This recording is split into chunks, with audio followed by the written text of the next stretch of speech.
Hello, can you hear me?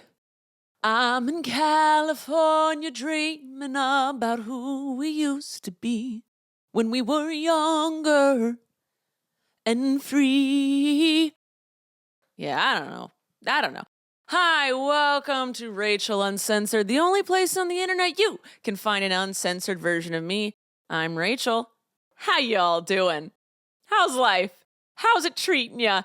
It is mid-September when I'm posting this. Right now it's the end of August for me. But I was looking at my calendar. I was like, I want to talk about something a little relevant to my life when this goes up. Again, I'm stockpiling, so sorry if it's, I don't know what I'm sorry about. No, I'm not sorry about anything. I'm proud of myself. Gosh darn it. I'm doing what's right. I feel like lately I've been really work motivated and it's going great. I hope that you are benefiting from it. I hope I am providing lots of smiles and laughter and joy into your little hearts and souls and lives and whatever.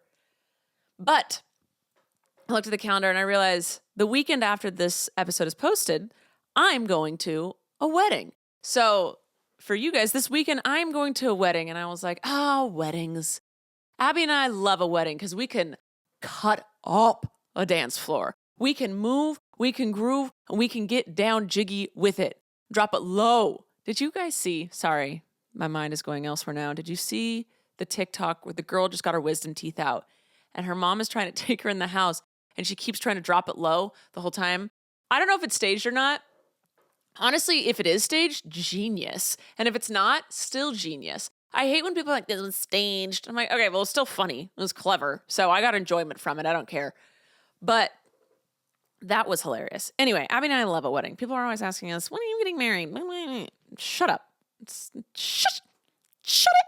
I might never get married. Or I might get married tomorrow. You don't even know. Who's to say I'm not already married? Who's to say that I'm going to tell you anything? You know I like to have a little bit of privacy in my life. I'm not out there for you. Me, myself, who I am is an open book. Certain things in my life, I like to keep it close to my chest. I like to do what I do because, again, if I put it out on the internet, that means I'm putting it out there for people to comment on and give opinions on it. So I'm not married. Or am I? Dun, dun, dun, dun. Anyway, I thought today it would be fun if we looked up weird wedding facts because things about weddings are so fucked up. Weddings are just a dude giving ownership of a woman to another dude. That's how it kind of started, being like, I will give you 10 sheep if you give me your eldest daughter. And the dad's like, yes, all right. And then they show ownership by trading last names, not trading, by giving her this dude's last name and then taking it and then giving it to this dude. I'm talking about from like a dad to her husband, all right? So weddings, while they're great now, while weddings and marriage now are a symbol of love and just celebrating the union of two human beings, and it's just a party to celebrate and be happy, its past is dark. It's really dark. I'm not against weddings. Again, I love them and I can cut a rug. I can get boogie on a dance floor, all right? But I thought, let's look up some weird wedding facts and let's have a little history lesson, all right? We're not going to read Am I the Assholes. We're not going to myth bust today. I don't even know how long this episode's going to be. It doesn't matter. The solo ones, it's just for us real tight-knit folk. This is just for the team here. Only the real ones show up for the solo episode. So I said, hey, let's freaking get educated in this business. Have a little nugget of trivia knowledge in your pocket for the next wedding you go to. When someone's like, oh man, her bouquet's gorgeous. Be like, you know why they have bouquets? I actually don't know if we're going to learn that at all. Oh, I think I actually did hear this once. It's because back in the olden days, they didn't have deodorant. And so people would smell. And so they gave everyone flowers so that you would smell good or like you wouldn't smell the bad part. I don't know if that's true, but I feel like that's what I've heard once. The flowers in a wedding are to cover up the disgusting stench of human being. Because, y'all, humans are rank. We smell bad. We just keep having to shower and put deodorant on. It's not pretty. So anyway, before we get into that, though, we're going to, of course, dive into my book. We are on number 54. All right. We're halfway through this bad boy. We're more than halfway through this bad boy. Oh my goodness. What are we going to do when she ends? That'll be next season. We'll figure it out. We might have a completely different, structure next season. Do I even have seasons? I feel like I just keep going and going. I'm like the little Energizer bunny. I eventually die, but it just takes a really long time. And then you can recharge me and I'm good to go. All right. Number 54. You know what pisses me off? Hotel hallway carpet. I don't remember what I wrote in this. I have feelings on it, current feelings, but let's read what I wrote. Here we go. Why are hotel hallways lined with thick carpeting?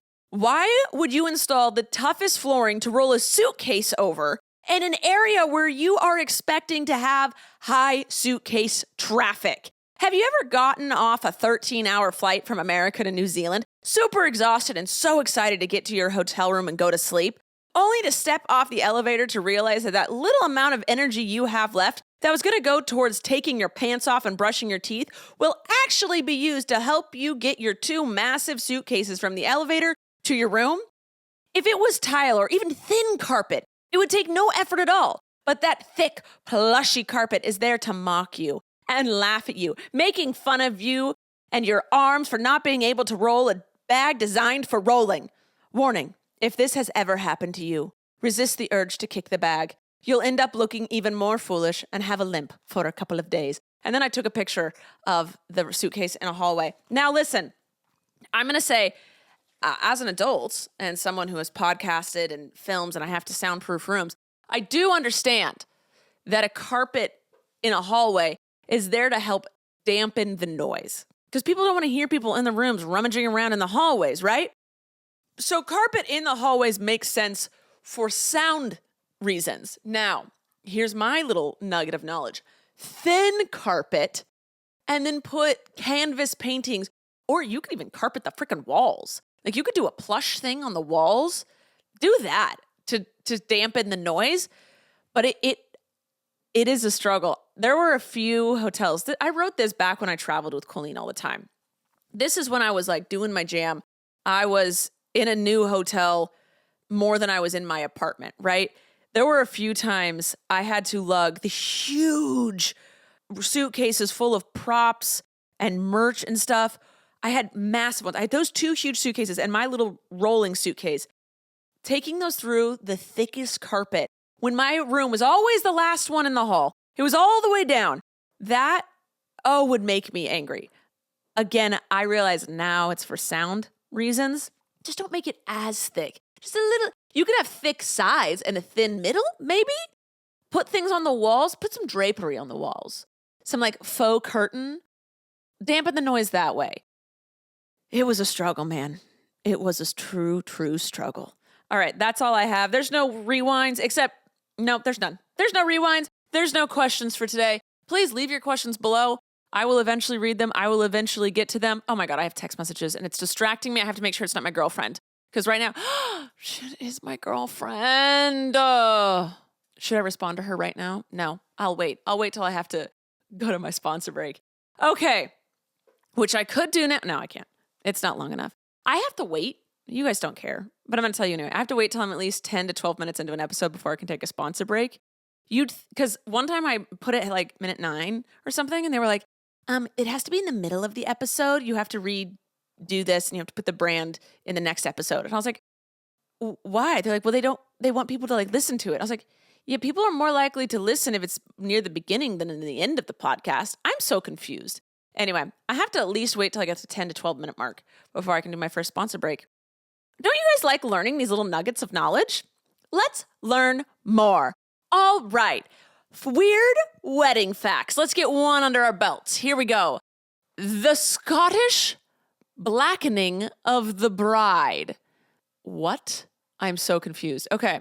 In Scotland, there's a pre-wedding custom called blackening that involves friends and family members of the bride and groom throwing various substances such as mud, rotten food, and feathers onto the couple. The messy ordeal is believed to prepare the couple for the challenges they may face in their married life. What? I would be livid. There's no way that's still a thing. Scotland humans, can you please tell me if that's still real? You throw mud at the bride and groom. Sorry, what?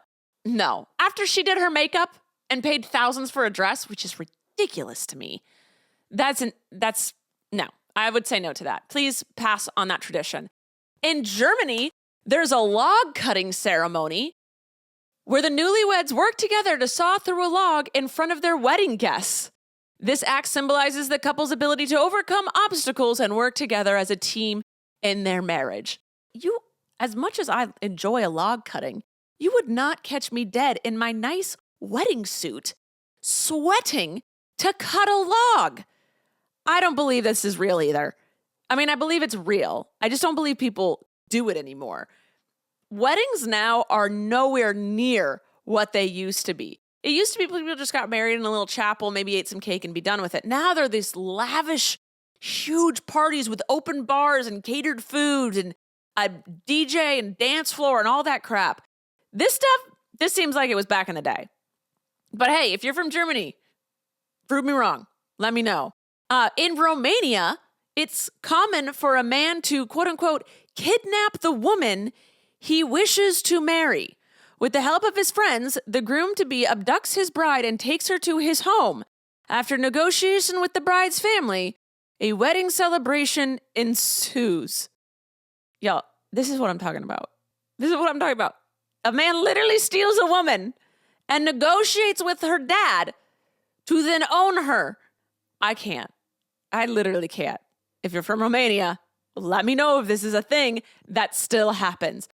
In African-American cultures, the couple often jumps the broom to symbolize their entrance into a new life together. Tradition has its roots in African diaspora. Oh God, I butchered that word. And is a way for the couple to honor their ancestors. I think that's still a thing. I actually think I've seen that on TikTok. Okay, cute. Love that. You're lying. This next one. In Indonesia, there's no bathroom for 3 nights. What does that even mean? The Tidong community of Indonesia has a unique wedding tradition called no bathroom for 3 nights that confines the couple to their house, where their friends and family smear the couple with a mix of rice, flour, and ash, symbolizing their transition from single to married life. The bride and groom are not allowed to use the bathroom during these days. The belief is that enduring this challenging period together will help the couple bond and develop a strong foundation for their marriage. After the 3rd day, the couple is allowed to wash and change, making the end of the ritual and the beginning of their new life together. Why is everyone so obsessed with making the first day or few days or beginning of the wedding torturous for the couple? They have a lifetime of torture to endure with each other. They have to go through so much together. Why are you starting them off on a bad foot? I know you think it makes them stronger. Set them up happy so they have something to remember when they're going through the bad times. Why is everyone so obsessed with making it terrible for them? This would make me not want to have a wedding. This would be like, no, I'd rather not. Right now, the only reason I don't want to have a wedding is because of the cost. I'd be like, oh, if we get married, we have to be covered in mud for 3 days. No, I'm good. Thank you. I'll just keep living with my significant other. What? In Kenya, the father of the bride spits on his daughter's head and chest before she leaves home to join her new husband. This act is intended to bring good luck and prosperity to the couple. Why? Just why? It seems disrespectful to me. All right. I think I'm getting too upset. No, we're going to read the rest. And then we'll move on to why certain traditions happen. All right. At a Swedish wedding, if the groom leaves the room, all the male guests are allowed to kiss the bride. And if the bride leaves her seat, the female guests can line up to kiss the groom. This fun tradition is a lighthearted way for guests to interact with the newlyweds.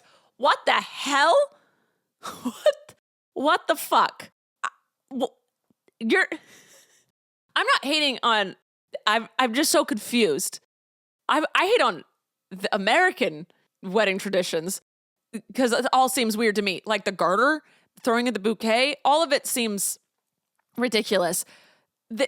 No, not a chance. If Abby and I got married and I went to pee and then everyone kissed her, I'd be pissed. Like, excuse me. And then if she left, everyone started kissing me. No, thank you.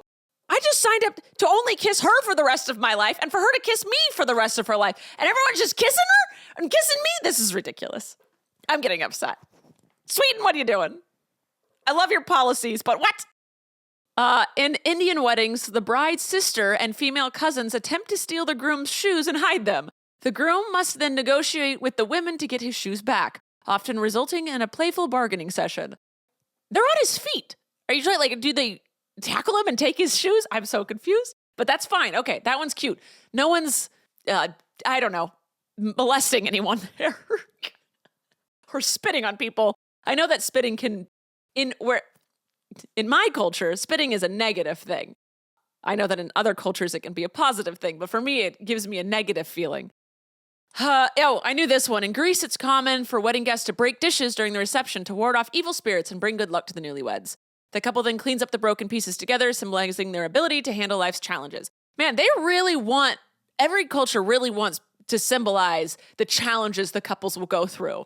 Can we just celebrate the good things they'll go through? I don't like to look at the negative. I like to embrace the positive. That's just me, though.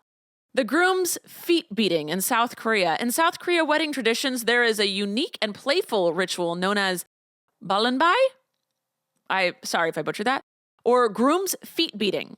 After the wedding ceremony, the groom's friends and family remove his shoes and socks, tie his ankles together, and proceed to beat the soles of his feet with a stick, a rod, or even dried fish. The groom must endure this humorous yet playful ordeal while answering riddles and trivia questions posed by the participants. They're beating this man with a stick and they're like, it's playful. The ritual is believed to test the groom's strength and character while also serving as a bonding experience for the newlyweds and their friends and family. The atmosphere is lighthearted and fun, and the groom is expected to endure the beating with a smile and a sense of humor. I am so confused by so many things. I just want to know how this stuff started. I get that it's a thing, and like certain cultures do different things and they mean different things. And I understand like when they're like, we want to symbolize certain stuff. Okay, cute, whatever. How did it start? That's what how did it start? All right. Before we move on to the reasoning for traditions that we kind of know about already, let's check to see if we have a sponsor for today. Sponsor! Home Chef. Home Chef is our sponsor for today. Now, as adults, we all dread the question, what should we have for dinner? I know in this household, it's the biggest question of the day. And a lot of the time, inevitably, we just end up ordering takeout because going to the grocery store, figuring out what we want to eat, bringing it home, and cooking it is just too much. And we spend so much money doing that. So if you rather enjoy a home-cooked meal without the stress of planning ahead, Home Chef makes it really easy and saves you money. Home Chef provides fresh ingredients and chef-designed recipes conveniently delivered to your doorstep to simplify your cooking experience. I'm telling you guys, this food is delicious and extremely easy to make. I made our favorite this last week was the gnocchi. Abby rated it a 9 out of 10. And if you know her, that is a true compliment to the chef that created this. Whether you prefer classic meal kits with pre-portioned ingredients and easy instructions, speedy recipes ready in less than 30 minutes, oven-ready kits with pre-chopped ingredients, or quick microwave meals that assemble in minutes, Home Chef has you and the entire family covered for delicious meals without the hassle. They have over 30 options a week and serve a variety of dietary needs, so you don't have to worry about what to make ahead of time. Not only is it convenient, but it's economical too. Home Chef customers save an average of $86 per month on groceries. For a limited time, Home Chef is offering my listeners 18 free meals plus free dessert for life. And of course, free shipping on your first box. Go to homechef.com/Rachel. That's homechef.com/Rachel for 18 free meals and free desserts for life. You heard that right. Homechef.com/Rachel. You must be an active subscriber to receive the free dessert. And we're back. Blaze decided to join us finally. He came out of the gym. He's behind me. Blaze, boys, the dog of the day. All right, I looked up stuff that we know happens in weddings, such as like the veil, the bouquet, all that stuff, bridesmaids. Let's look at the reasoning for them, how they originated and what they meant. Because nothing means what it used to. It's just become a tradition to do. But let's see why we did it. All right, wedding veils have a dark history, it says. Apparently, certain ancient traditions ensured veils wrapped brides from head to toe to represent the delivery of a modest, untouched maiden. So veils used to symbolize virginity, which isn't so terrible, but there's another potential reason they're used. Several sources claim wedding veils were used in the case of arranged marriages so that the groom was forced to marry his stranger bride sight unseen. It seems veils are a holdover from a time in which weddings were more about financial transaction than love matches. I am always very intrigued by arranged marriages. I know that some people, it's worked out great for them, and I believe that it's because those two people were good people. So, like, they decided that they were going to treat the other with love and respect no matter what. And when you go into any relationship like that, and you both are like, we're a team and we're going to do this, of course it's going to be beautiful. If one person is an asshole, though, the whole thing's going to be shit. But this is what I'm talking about, like that weddings were more of a transaction than love. That's how they used to be. And they're normally, these days, they're based on love. But that is crazy. It used to be so you couldn't see your bride and you just had to marry them regardless. Whew, man, that'd be so scary. Okay, now this says bridesmaids used to have a horrifying job. Yeah, how did we get to bridesmaids? Now it's like the people you love the most, who support you the most, stand beside you to celebrate you and be there for you on your day. But what did it mean beforehand? Originally, bridesmaids did much more than serve mimosas and carry backup bobby pins. By dressing in a similar style to the bride, bridesmaids would confuse any evil spirits who intended to curse the bride on their wedding day. Wow. So it's to confuse evil spirits. I didn't know. There's a lot of stuff. I was reading through some of these things, deciding what to talk about, and a lot of stuff had to do with like evil spirits. Why do evil spirits want to ruin wedding days so badly? There's like a lot of stuff being like, oh, you do it to ward off this or to confuse that. What do spirits got against love? Or are they against transactions? Is it like women spirits being like, no, we can't let her marry him? Like, what's the reason? Why are there so many spirits on a wedding day? I don't know. Okay, this says giving away the bride used to be a literal transaction. That's what I've been saying. For many brides, a wedding would not be complete without her father walking her down the aisle. Although the current version of this tradition is a way to honor dear old dad, its history is much less sentimental. A father giving away his daughter in marriage was once literally just that, a transaction. Fathers would give away their daughters as brides to square up debts or settle disputes. Modern brides are not being offered to the groom's family as a bride, at least one would not hope, so the tradition remains as a gesture of goodwill towards the father. I never really understood that. Now a lot of days, people won't have their fathers walk them down the aisle, or it's both their mother and their father. So it's like, my parents raised me to be this person that now you are going to protect and love and cherish and blah, blah, blah, blah, blah, blah, blah, blah. But I knew that was that tradition. When you think about it, it's all so dark and gross, and I hate it, but it is what it is. Now, this says the origin of the bouquet and garter toss are surprisingly raunchy. Let's get dirty, y'all. On her wedding date, a bride was considered to be especially lucky, and guests would sometimes tear at her bridal attire in hopes of obtaining some of that luck for themselves.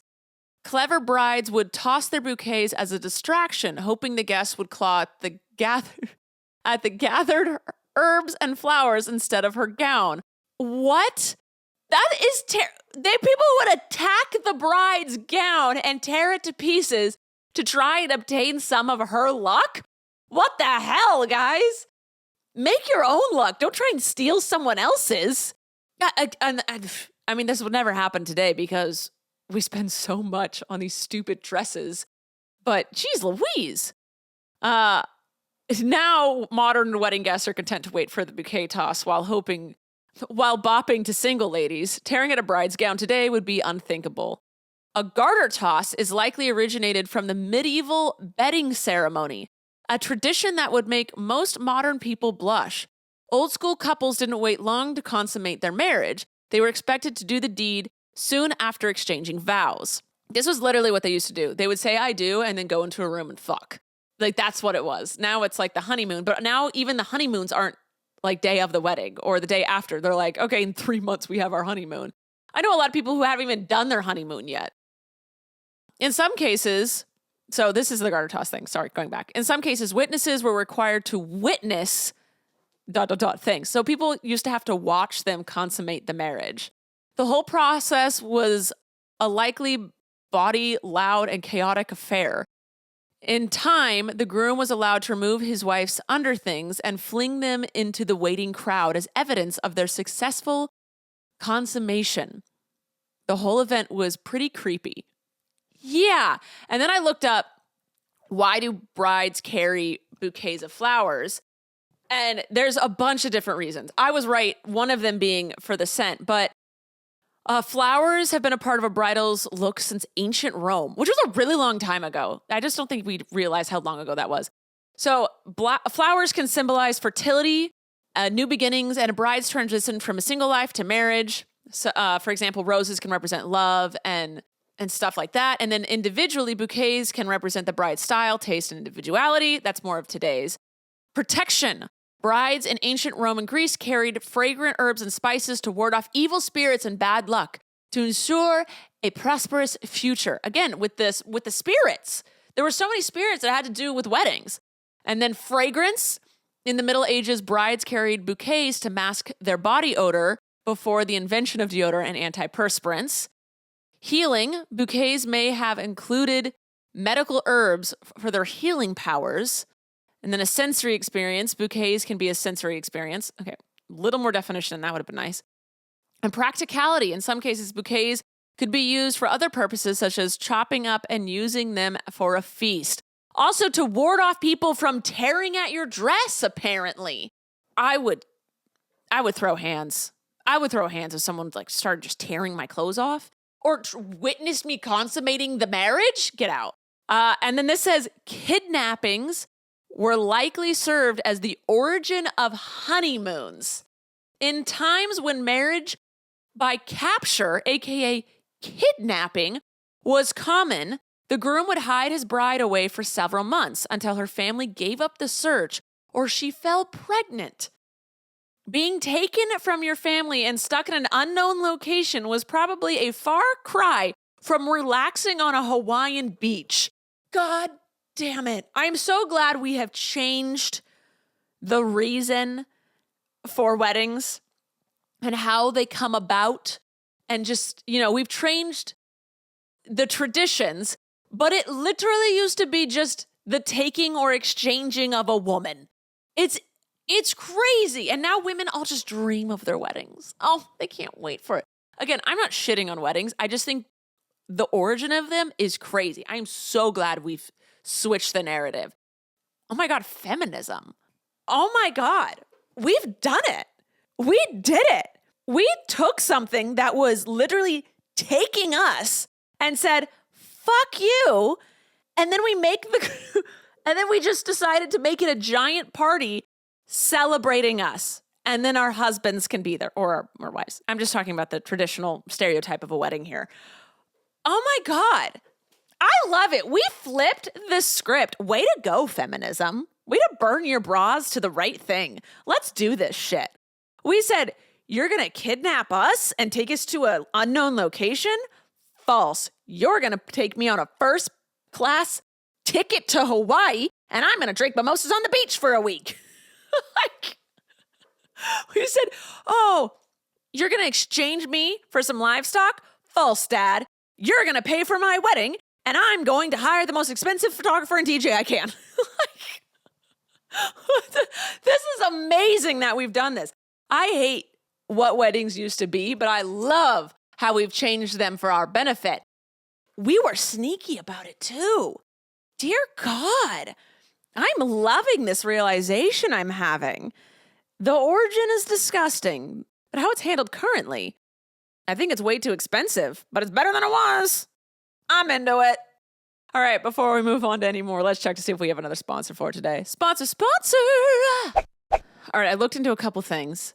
One random fact is 7 tons of gold are made into wedding rings each year in the United States. And then that got me on how did we get into wedding rings? How did that happen? Now, it's dated back to ancient Rome, and it was a sign of ownership, of course. You had to put a ring on the woman to say, I own that. But Roman women wore rings of ivory, flint, bone, copper, and iron to signify a business contract or to affirm mutual love and obedience.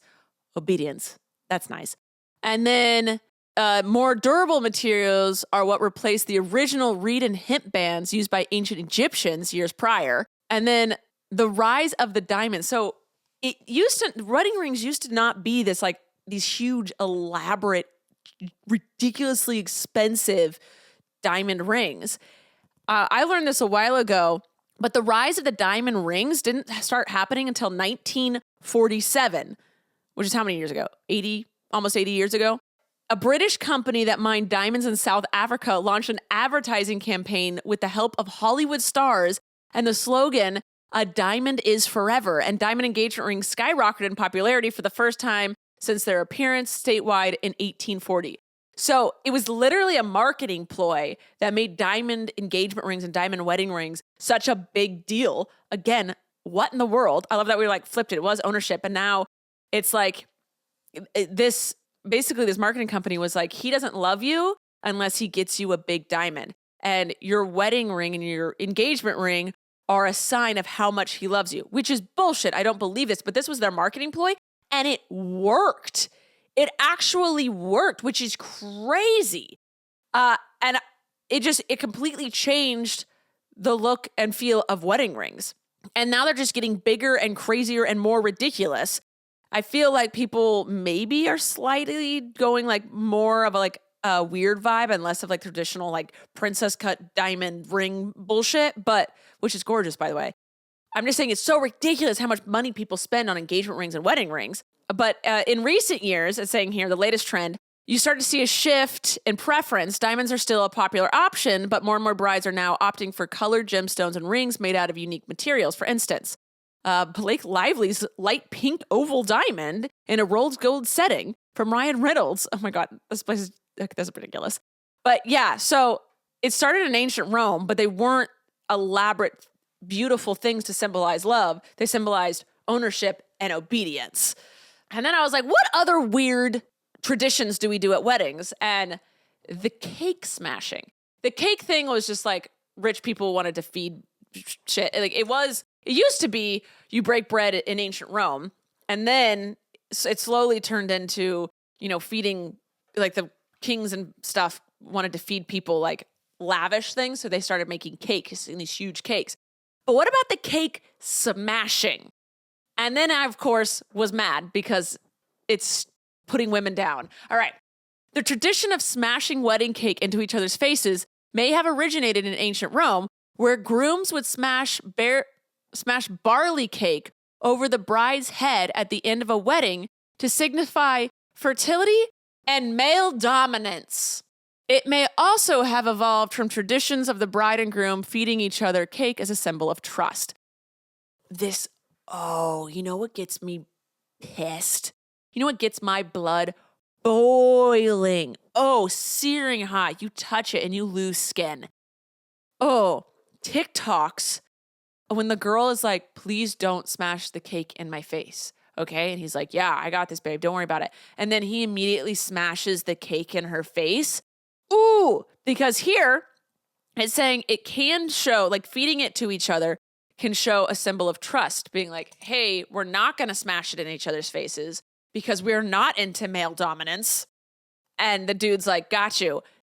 Bitch, I'm smashing it in your face anyway. Ooh, it makes me so angry. I love the ones where we're like, okay, we're going to cute and like put it on each other's noses. He, he, he, he. And it's like, oh my God, it's so funny.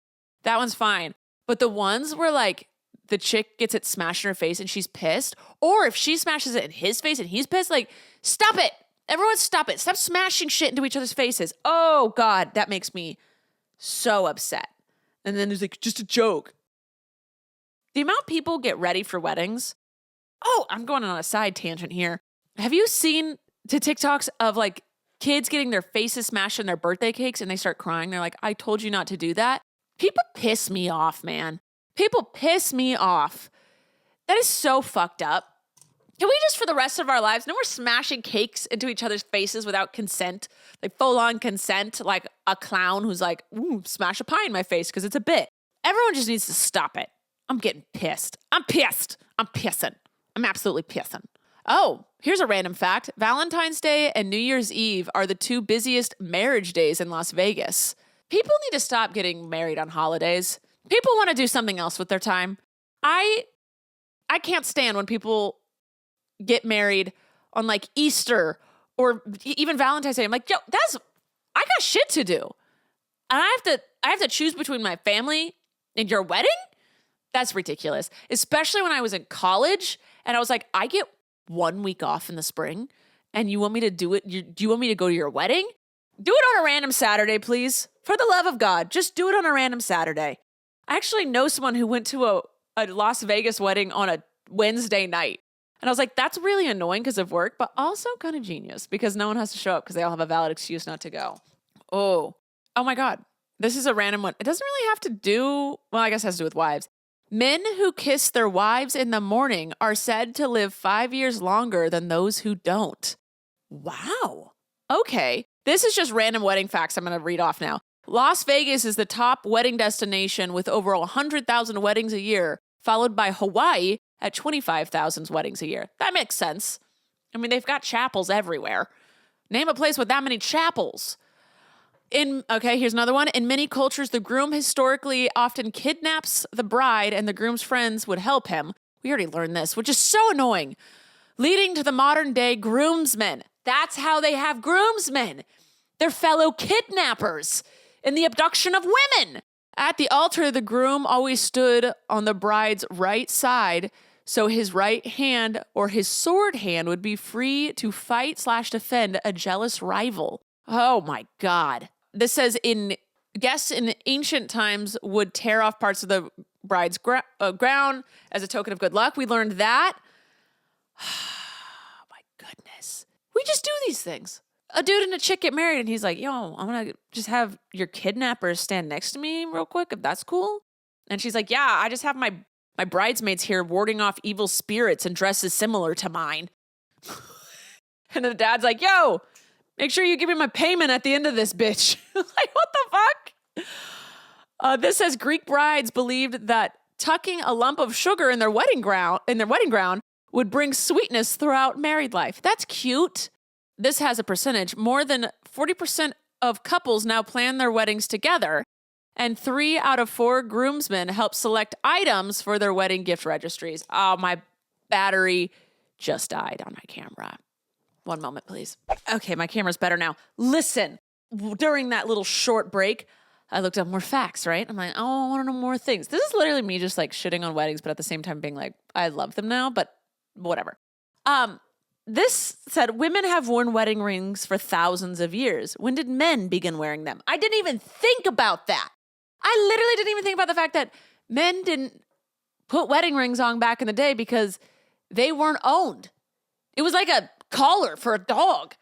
It was a ring on a woman. And it said in World War II, it was a way men could remember their wives during war. So they didn't start wearing rings until they were like, I'm going to forget about you because I'm gone for so long. Like, what the hell? Also, men still don't wear engagement rings. Only women do. Because men are still quote unquote bachelors and like single, but women are already owned. I'm so confused by it all. Men should wear engagement rings too, because it's a sign to show that you're about to be officially taken, right? The whole thing is so weird. It's so strange. It also says January is the least likely time to get married and June is the most. Also, I've said a bunch that the bouquets were made from flowers and herbs, and they used to just be herbs, including garlic, to ward off evil spirits. Again with the evil spirits. Maybe we should bring this back. Should we, maybe that's why 50% of marriages fail. It's because we're not warding off the evil spirits enough. And I'm being genuine. Also, because people rush into things and get married for the wrong reasons. But I think mainly it's the evil spirit thing. Oh, and the longest marriage on record was 84 years. They both passed away at age 105. Damn, that's a long time. And the most expensive wedding dress noted is, stop it. I'm so mad. I am so mad about this. You can't even fathom the price of the world's most expensive wedding dress to date. $12.2 million. The dress was designed by Martin Katz and Renee Strauss and had 150 carats of diamonds. I am dead. Oh my God, that is stupid. That is so dumb. But you're beautiful. Go for it. Sure. Oh my God, that's what people are spending their money on. And it says, why were pearls for engagement rings considered bad luck? White pearls look like tears, meaning suffering. It's so weird, just like this, the stuff that we just decide and come up with. And then last but not least, how much was the most expensive wedding on record? And it's $44 million. The marriage of Sheikh Rashid bin Saeed Al Maktoum's son. I tried really hard to say that, okay? To Princess Salama in Dubai in 1981. That is actually the most ridiculous. All right, then. That was strange. All right, guys, I'm going to end this. I don't know why we just ventured on an entire episode of weddings, but I just wanted to do a little deep dive, get some nuggets of knowledge. I'm just going to a wedding, so it was on my mind. I actually have 2 weddings to go to in September. So is one of them mine? Am I getting married? You'll never know. All right, I love you guys so much. Please subscribe, please follow, keep listening, like, comment, interact. Leave me your questions down below. I love you guys so much, and I will see you next time. Bye! Thank you for listening to this episode of Rachel Uncensored, the only place on the internet where you can find the uncensored version of me, Rachel Ballinger. I hope you enjoyed. If you did, please like, subscribe, or follow, or do whatever this platform tells you to do so that you can get notified every time I post a new episode. Love ya!